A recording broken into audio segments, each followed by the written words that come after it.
शर्म को कैसे दूर भगाया जाए। तो शर्म को भगाने के दो तरीके हैं। अगर इन दो तरीकों का आप फॉलो करते हैं तो आप आसानी से जो है भगा सकते हैं। तो सबसे पहला तरीका है कि आपको आईने के सामने बोलना है जो भी चीज आप जो भी विचार रखना चाहते हो। क्योंकि शर्म जो आता है तो हम जो भीड़ में कभी बोल नहीं पाते या किसी अनजान व्यक्ति से बोलने से डरते हैं। तो शर्म की जो सबसे बड़ी वजह होती है, हम खुद से सामना करने से ही डरते हैं। इसलिए खुद का सामना कीजिए, खुद के अंदर जो कमजोरी है उसको हराइए, उससे सामना कीजिए। तो उसके सामना करने के लिए आप जो है आईने के सामने बोल सकते हैं, क्योंकि वो आपको हमेशा आपकी शक्ल की सच्चाई बताता है। तो उस समय आप जो है आसानी से अगर बोल लेते हो आईने के सामने, क्योंकि जिसको शर्म आता है वो आईने के सामने भी हिचकिचा जाता है बोलने में। इसलिए आईने के सामने फर्राटेदार जब बोलने लगे तो समझ जाइए आपका जो डर खत्म हो जाएगा। और थोड़ी साहस की जरूरत तो पड़ेगी, क्योंकि आईना जो एक निर्जीव वस्तु है और किसी इंसान के साथ बात करने, मान लीजिए किसी स्टेज पर दे दिया जाए बात करने के लिए, तो वहाँ आईने और लोग में बहुत फर्क है। तो इसलिए वहां पर जो है थोड़ा साहस की तो आपको हमेशा जरूरत पड़ेगी। बिना साहस तो कोई भी वर्क कभी काम नहीं आता। इसलिए जो आप अगर फर्राटेदार आईने के सामने बोलना सीख जाते हैं तो आपको थोड़ी साहस की जरूरत पड़ेगी, थोड़ा सा हिम्मत की जरूरत पड़ेगी। लेकिन एक बार जब आप कोशिश कर लेते हो तो साहस एक ऐसा चीज है, शर्म एक ऐसा चीज है, एक ही साहस में जो खत्म हो जाता है। आपके अंदर एक नई ऊर्जा भर जाएगी। जो आप पहली बार स्टेज पे फर्राटेदार बोलोगे एक साहस करके, तो उसके बाद जो आप में फीलिंग्स आएगी वो आपको कभी रुकने नहीं देगी, वो आपके अंदर के डर को हमेशा के लिए मार देगी। इसलिए एक साहस भी करना पड़ेगा आपको।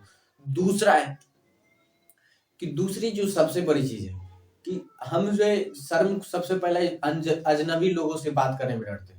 शर्म लोग ऐसा नहीं कि जो शर्मीले लोग होते हैं वो अपनों से बात करें, वो अपनों से फराटेदार बात कर लेते हैं। लेकिन वही कोई अनजान व्यक्ति आ गया बात करने के लिए तो उससे शर्मा लेते हैं, सर झुका लेते हैं। तो वहां पर जो है तो उसको आदत को भगाने के लिए आपको जो है धीरे धीरे करके जो भी बड़े बुजुर्ग लोग हैं उनके साथ बैठकर विश्लेषण कीजिए, किसी भी चीज पर, अच्छी चीजों पर उनका अनुभव लीजिए। तो जब आपके अंदर अनुभव भरता जाएगा तो आपके अंदर की कमजोरियां जो है, आपके अंदर का डर जो है धीरे धीरे मिटता जाएगा।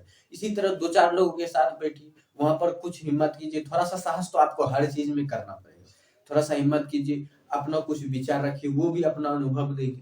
तो इस तरह से जब आप विचार करना शुरू करोगे, किसी के साथ दो चार समूह के साथ बैठते बैठते आप जब विश्लेषण करने लगते, उनके साथ आपके विचार जो मिलने लगते हैं तो आपका शर्म जो ऑटोमेटिकली खत्म हो जाएगा। इसलिए जो भीड़ में आपको जाना ही पड़ेगा, क्योंकि जो अगर कोई आ नहीं रहा है मेरे पास तो उनसे संपर्क करने के लिए हमें उनके पास जाना ही होगा। लेकिन अगर हम किसी से संपर्क करने के लिए बैठे रहे, हाँ वो आएगा तभी हम मिलेंगे, नहीं तो नहीं, तब तो आप अगर वो नहीं आया तो आप कभी नहीं मिलोगे। तो वो देखना आपको एक आपकी क्या कमजोरी है, आपकी क्या जरूरत है, तो आपको वहां जाना ही पड़ेगा अगर वो नहीं आ रहा है।